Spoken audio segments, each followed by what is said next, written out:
Iran విదేశాంగ మంత్రి Russia ఎందుకు వెళ్ళాడు? కారణం ఏంటంటే ప్రత్యేకంగా చైనా వారికి ఫుల్ సపోర్ట్ ఉంది.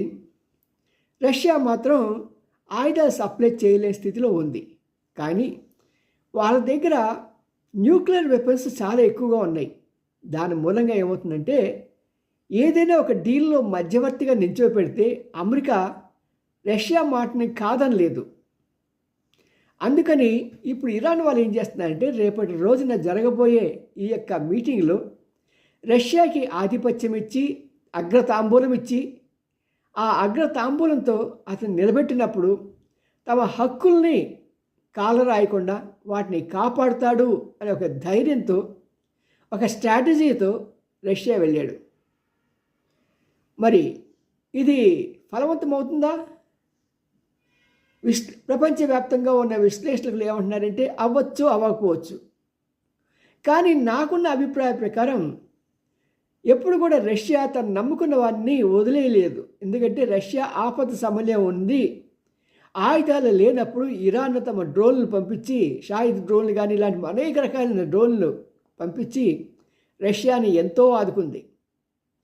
ఆదుకున్న దేశాన్ని అమెరికాలాగా మర్చిపోయే దేశం కాదు రష్యా.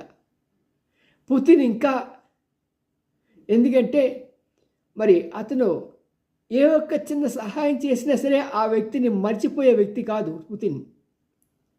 మరి అలాంటి పుతిన్ రేపటి రోజున ఈ మధ్యవర్తిత్వానికి వస్తాడా? రావచ్చు. 90% రావడానికి అవకాశం ఉంది. అతను కనుక ఉంటే మాత్రం రేపు జరగబోయే చర్చలు మాత్రం డెఫినెట్గా 90% సక్సెస్ అవుతాయి.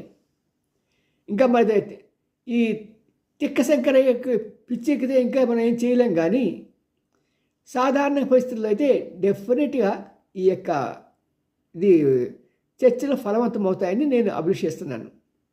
ఇంతకీ ఆయన వెళ్ళటానికి గల కారణం ఒకటే, అయ్యా మీరు కూర్చుంటే అమెరికా మా మాట వింటుంది, మేము న్యాయపరమైన కోరికలే కోరుతాము, మీరుండని మాకు పెద్దరికంగా పెద్ద దిక్కుగా అని ఆ రోజున పాండవులంతా వెళ్ళి శ్రీకృష్ణుని ఎలా అడిగారో ఈ రోజున వీళ్ళు కూడా వెళ్ళి ఈ పుత్తిని అడుగుతున్నారు.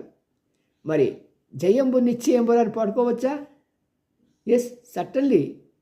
ఎందుకంటే ఎప్పుడైతే పుతిన్ కానీ రష్యా కానీ మీకు అండగా ఉంటుందో అగ్రరాజ్యం కూడా నోరు మూసుకొని అతని మాటలు వింటుంది. ఇంకోటి అంటే ఈ యొక్క రాజీ చర్చలు అనేది అమెరికాకి చాలా అవసరం.